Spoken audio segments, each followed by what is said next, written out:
Well, in continuing kind of what we've been talking about since yesterday, talked about learning modules. Today, learning styles. Similar subject, but really important. As you can see, this kind of jumblage of different words. These are different learning styles. And we're going to go over all of these. But basically, the importance of learning styles is this is the ways people learn. Learning styles, pretty self-explanatory. But we, as teachers, we want to be effective communicators to our audience and reach them in a way that they'll understand and they'll learn.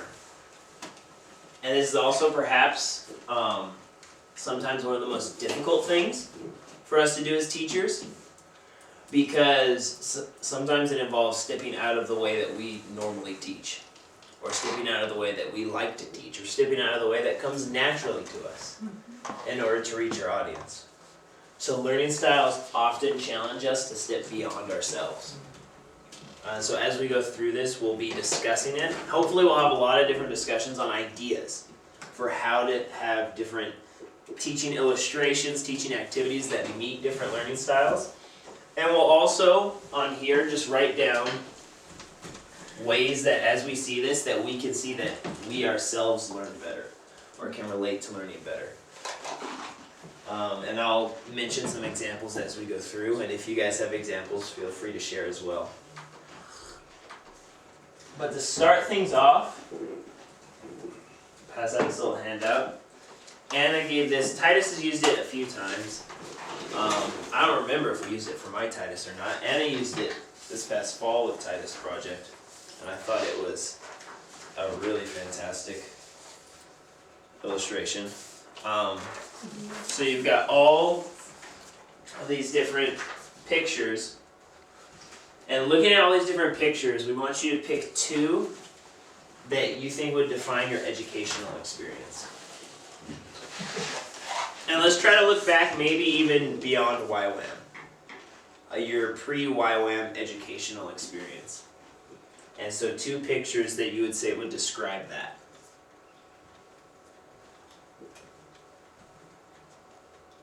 You guys need more time? What do you think, you got it? Alright. Who wants to share first? Sarah? I would love to share first. This is really overwhelming for a detailed person, by the way. Learning style. Nothing's perfect. I would say my early education was probably like the keys. So 4 down and 4 crossed. Do I need to explain why? Yeah. I would take it, yeah. Yeah. I had a really good education growing up. My high school education was harder than my college experience education. And so when I think of education, I think of all of the tools that it gave me to move forward. Like keys can help you move forward and unlock doors and open conversations. And yeah, I owe a lot to my early education. But I also feel like my early education was like the hammer right next to it. Because it was a lot of work. I worked really, really hard. And yeah. So you see the hammer as a symbol of hard work? Yeah. That's interesting. Not everybody who sees the hammer thinks of it as hard work. Think of it more as being pounded down. So that's interesting. I see it as That's hard. really interesting. Alright. Matt, what you got? Well, this is kind of hard, but Hammer. I narrowed it down to, The sewing machine. If I you need narrowed to it- use more than the 2, you may. well, I would, but the two I did choose are the front door, just 2 to the left of the keys. But it kind of represents both my homeschooling and my private school. Because for me, that door at first, I was like, okay, that's like not really a door to the front door of your house, but it's like a door to the house. But then it also looks like it could be a private door. I don't know, pretended it was a private door. Oh, And so private school. school and homeschool. Very neat. It's hard. And then and then the keys as well, actually. because they were things in my high school years that were key into where I'm at today. Like I had mentioned before, the Spanish classes, the Bible classes, were kind of what set me for what I'm doing now 9 years later. But I was also torn between the comb, because the private school is very structured, and your comb is supposed to make your hair look all perfect and just off the printing press. So very structured and very, that was what I'm torn between. Nice. Very neat. Steve, what about you? I got the rug and the clouds. Because it was cloudy, I don't remember doing I don't remember. Because it was- I don't do anything and I don't really remember it, so. Staring at the clouds. Sitting on a rug. Just make sure you're not facing east, bowing down on that rug. So there wasn't anything really, like, exceptionally impactful that resonated from my school experience. It was just, I'm in school, now know that, now I'm here. Leaving track. Yeah, fair enough. Amy? The first one I put was the clock, because I remember sitting in my class and counting down like from 5 That minutes, teacher's every time at nightmare. 5 minutes, and then it was every time at 10 minutes, and then as the year went on, it was like, okay, at 15 minutes, I can just wait 5 more, and then it'll be 10 minutes, and 5 more, and then it'll be 5 minutes, and then 5 more, and I'll be gone. So, So you didn't really enjoy no. your high school experience. That's an evident thing. Yeah. And then the other one I put down was the clouds and the tree. I snuck it in. I did. Because I just remember the like few times that we went outside for classes, I loved, and I was like completely engaged, and I loved it. But we didn't Interesting. have it often. But clouds because it's About that. Vancouver, so Yeah, I should do the same for my computer. yeah. Anna, what about you? Okay, so I can use a lot of these because I've done this a lot, but anyway, I actually chose the sewing machine. At first I was gonna do the needle, but I decided to do the sewing machine because, not because I sewed, but because I wasn't that great. I mean, I was okay sewer, but I wasn't great. Yeah, I was. Because a sewing machine creates things, and so I was like really into creating things. Mm-hmm. But it wasn't, it was kind of outside, but what I felt like with education was it kind of was like, it's dangerous. Or, how do you say it, painful at times, like if you got your finger under the needle, it would be painful. Because some of my teachers were, I think I've already told you about my creative writing experience, and how when I went into it, totally like, I'm gonna learn, and I'm gonna do this, and I wanna do this, and I think I can do this, and then they just totally shot me down, and they never really helped me. So, it was like, they had the ability to help me create, but then they didn't. They actually squelched me. At least in that creative writing course. But I actually in math as well. I was in 7th, I didn't tell you this yesterday, I meant to tell you. But in 7th grade and 8th grade I had this amazing teacher, and she made me believe that I was really good at what's the math? Algebra. I mean, like, I totally was into it. She got me totally into it. And then I went into Algebra 2 and in high school, 9th grade, and it was like the teacher was like not there at all, and I totally would Yeah, down. law of expectation. Oh, well, it wasn't even that. It was that they didn't care, where she cared. So that was why I did that, because it was like, it could be dangerous, or they helped me. Like there was other teachers, like my art teacher, who was really good and helped me a lot. So, I would say I put the clouds as well because I was pretty much a dreamer, and so I was pretty much dreaming my way through. Dreaming your way through school. Yeah, I mean, I did that between that and the clock because it was the watching the clock thing too. That's really cool hearing the story of your teacher that believed in you and how that changed the way you learned. I was looking for videos to use in this teaching, and I didn't end up using it because it didn't tie in incredibly well. But have you guys seen Dead Poets Society with Robin Williams?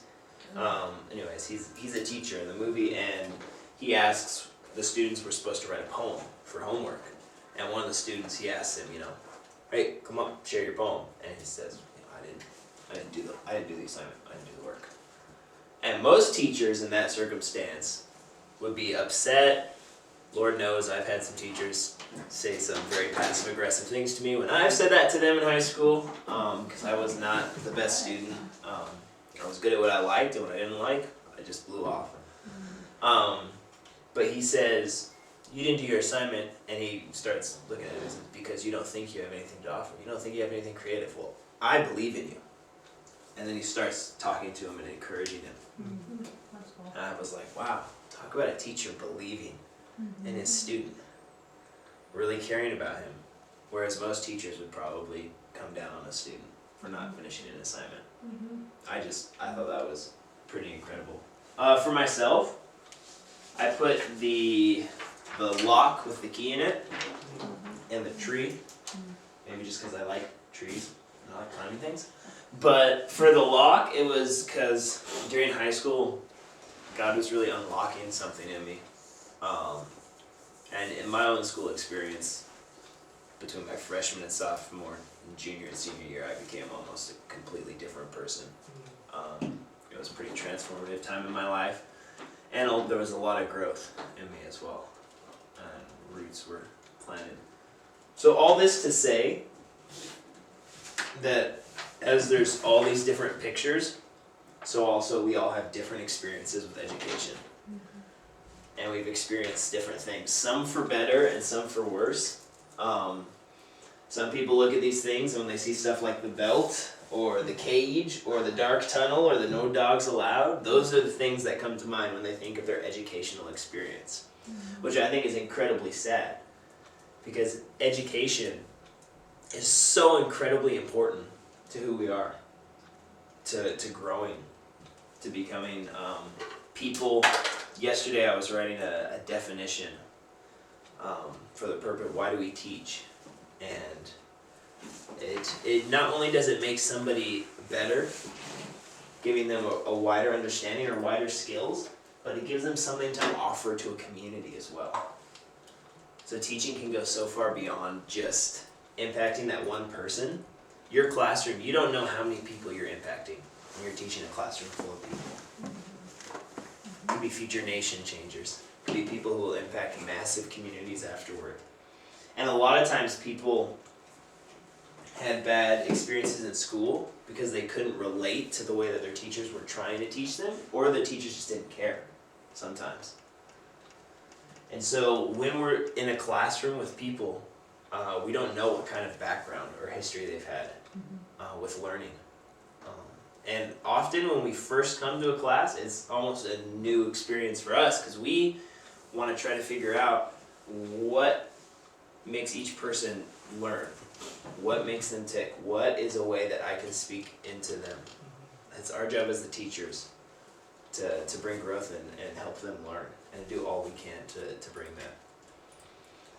So I have a couple questions for us to think about. The first one is, what is a learning atmosphere you thrived in?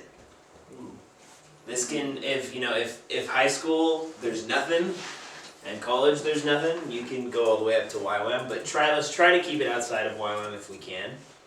What is a learning atmosphere you thrived in? Learning styles with JC, Jesus Christ, I mean, Josh Carlos. Yeah.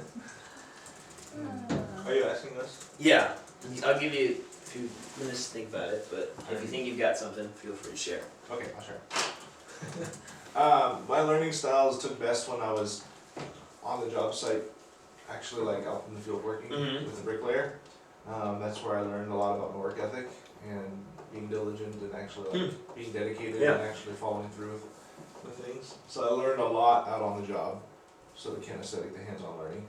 Awesome. And then the home group. I learned a lot obviously in high school, but the home group, like I was basically like a massive Bible study, except kind of our church. Learned a lot there, but it wasn't in your traditional setting. It was in small group settings. Yeah. Interesting. In Bible study type settings. That's really neat. Yeah.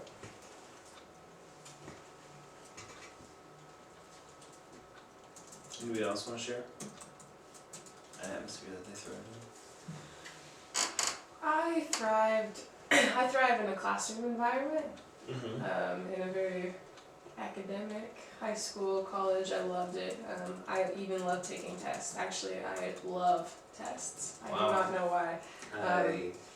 I wish. You're an alien to me now. They always brought up my grade in SBS. I broke some curves in college in my classes. I just love tests. It's very weird. Maybe I like the competition of it. That would probably be where I do like to compete with my fellow I always knew classmates. you were competitive. Yeah, that's where it would come out. I just like that kind of stuff. Do you like puzzles too? I love puzzles. Tests, To interesting. me, to me, that's more what it is, because it's like, Mhm. what is the right answer, and you like to figure it out. Totally. I love that. It is probably like a puzzle to me. Yeah. Test taking, that is a place I can say I probably would not thrive Wow. as a learner. Ainsley, what about you? I was thinking probably my camp, which I know isn't really a learning environment.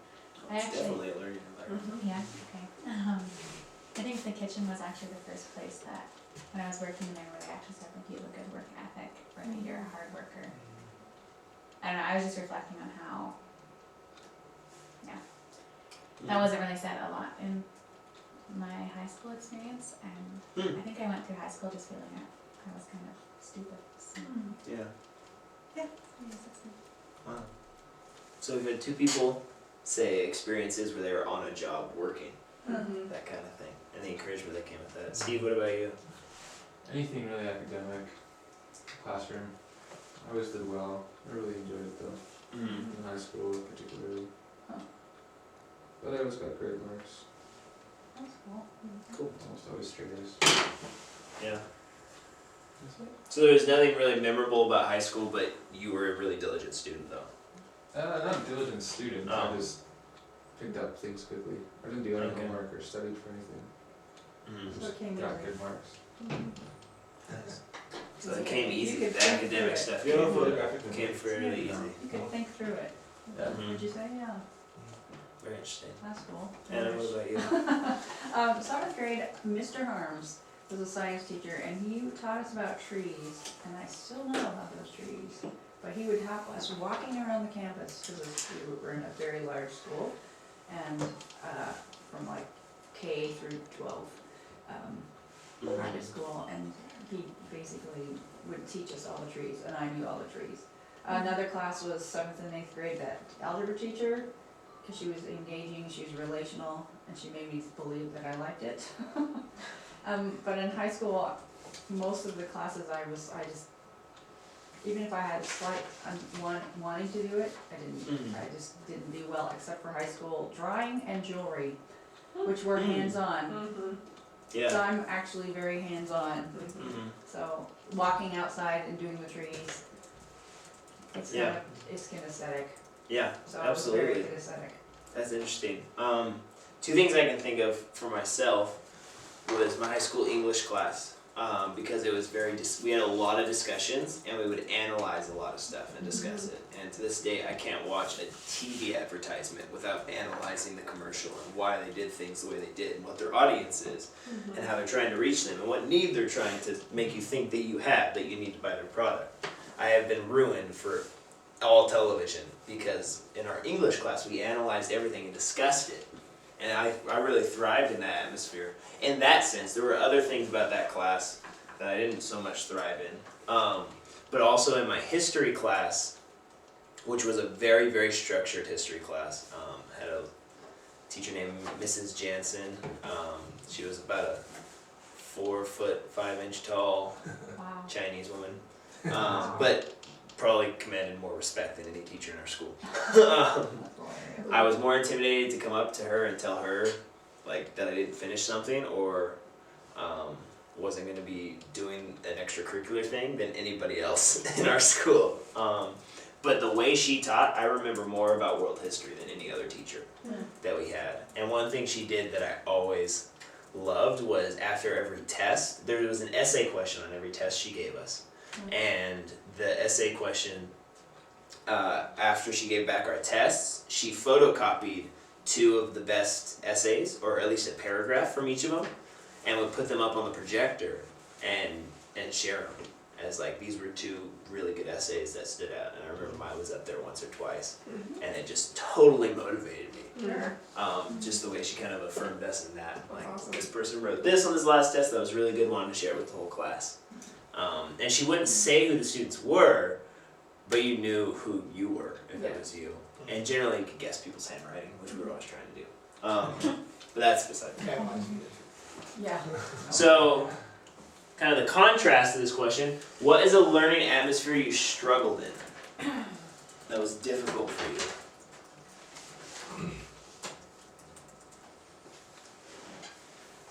Steve? I don't think I really struggled in really too much, except for not enjoying things. Mm-hmm. But that was basically my entire high school, or middle school and elementary school experience, so Yeah. just didn't like it.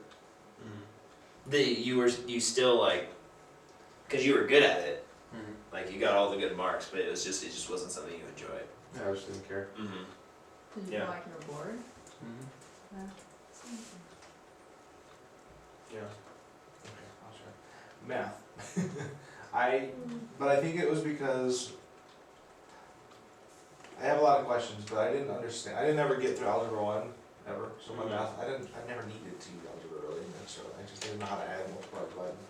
Maybe if I would become like some kind of. Maybe if the teacher built the need for algebra. Well, more. maybe if that, but also I just don't know if I really cared so much to learn about it, Mm-hmm. and so I didn't try to understand it very much because it just overwhelmed me.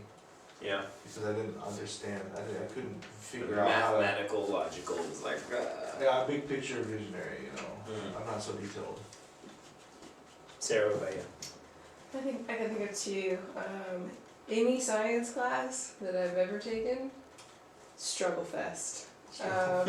My teachers have all really sucked and have not built a need, and I just, even though that's kind of the way my brain works, Mhm. is the logical, even the mathematical side of it, all of it, I just never was good at science, and never enjoyed it. And then probably my second one would actually be SBS, in the amount of work that it was, Mm-hmm. and the discipline to do the same thing over and over and over Yeah, and over the again. repetition. Yeah, I like new, Mm-hmm. so it was struggling. Hmm. Even though it was the Bible and each book is different, it doesn't matter. Yeah. You can get tired of the method. You get tired of so many prophets saying the same thing. Yeah. Where you're just like, okay, just I not. quit. Jumping out of my dorm window. There were times I thought about it. I already mentioned my creative writing class. I had a history teacher.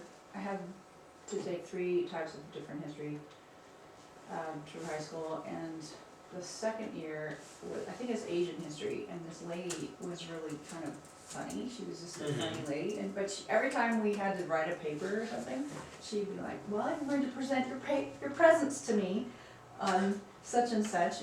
And so one day I decided I'm going to wrap my paper up in a present so I'd give it to her. So I did, and she was like not amused. And I was like, wow. And so that completely affected the Right. atmosphere of the class for you. Absolutely. Yeah. Because it's like she couldn't even take, there was Yeah. nothing. It was just like this blank. Mm-hmm. And it was, I mean, I now I got a B on the paper, but it was just kind of like, wow. Yeah. I Kind of have no ruined the interest classroom anymore. experience. Yeah. Yeah. I've talked to people, and I've had experiences like this too, where it wasn't necessarily the subject that was difficult, but because of the teacher, it ruined the experience for me. Mhm. Absolutely. All of these are from the And teachers. so I think that's Mhm. really interesting. Mm-hmm. Yeah. I'd say probably the last 2 years of high school, because I think I realized that I signed up for classes that I wanted to learn, Mm-hmm. but then I realized I could drop whatever classes I felt like I wasn't able to do. So Mhm. I feel like I just would get into the classes and feel like I didn't have the tools, or does that make sense? Yeah. And then I just dropped them, and I don't know. So, Yeah. Interesting. I think a lot of our experiences can have to do with the teachers we had. Mhm. And so how much more pressure does that put on us as teachers? To be good teachers, to be teachers that care about their students, to be teachers who will challenge ourselves to step out of the way that we prefer to teach so that they'll learn. I think that is the challenge that goes out for every teacher. But especially being Christ followers, how much more of a challenge should that be to us? Because, I mean, I think part of loving someone well would be trying to find the way that they learn if I'm their teacher. And Christ called me to love them. That's my responsibility. That's a high calling. Atmosphere I struggled in. I took Spanish all 4 years of high school, but I took Spanish 3 twice. Because my junior year of high school, I took it online. I had a free period, and they didn't have a Spanish 3 class that period, so I took it online, just by myself on a computer. And for the life of me, I was ready to die. The lack of a teacher and a classroom setting, it was agonizing for me. It felt like purgatory, borderline. I think if part of purgatory was sitting at a computer trying to learn Spanish, I would beg and plead to be put anywhere else. So that was an atmosphere I really struggled in. The lack of a group of people. I very much thrive off of communication with others, a classroom setting, of a teacher in front of me. That's an atmosphere I really thrive in. And so that was a huge struggle for me. So as we look at ways of learning, at learning styles, as we look at our past education experiences, we can see how important it is as teachers. The amount of effort we put into making our students learn. And we can look back at our own experiences and see ways that maybe we don't learn well, that it doesn't come naturally to us. I went to school with a buddy of mine named Michael. In school, all through high school, he struggled in class. Almost every single class, he did not do well in school. And after graduation, we didn't have huge expectations for what he was going to do. But he went into a automotive engineering school and thrived. I mean, straight A's, Wow. doing automotive repair and engineering and learning about how cars work and getting hands-on and doing this. Totally thrived, which is more than any of us as friends really could have expected. But that was just the atmosphere in which he learned well. Teaching is effective only when people are learning. If our audience isn't learning, then we aren't truly teaching. I think that's a really, really scary sentence. That if our audience isn't learning, then we aren't truly teaching them.